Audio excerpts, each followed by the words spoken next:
السلام علیکم پیارے دوستو، آپ کے انفارمیٹیو چینل ساتم انفو سے میں ہوں محمد ساتم۔ پیارے دوستو، آپ یہ تو جانتے ہیں کہ پاکستان کا قومی کھیل ہاکی ہے اور ہاکی میں پاکستان 2 دفعہ ورلڈ چیمپئن بھی بن چکا ہے۔ لیکن پیارے دوستو، کیا آپ جانتے ہیں انٹرنیشنل ہاکی میں کن 2 کھلاڑیوں کو دیوار چین کا لقب دیا گیا؟ اگر آپ نہیں جانتے تو کوئی بات نہیں، میں آپ کو بتاتا ہوں۔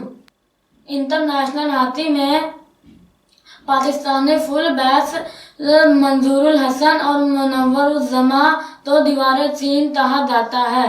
امید ہے آپ کو ہماری آج کی ویڈیو ضرور پسند آئی ہوگی۔ اپنی پسندیدگی کا اظہار ہماری ویڈیو کو لائک، شیئر اور سبسکرائب کرتے ضرور کیجیے گا تاکہ آپ کو ہماری ہر آنے والی نیو ویڈیو مل سکے۔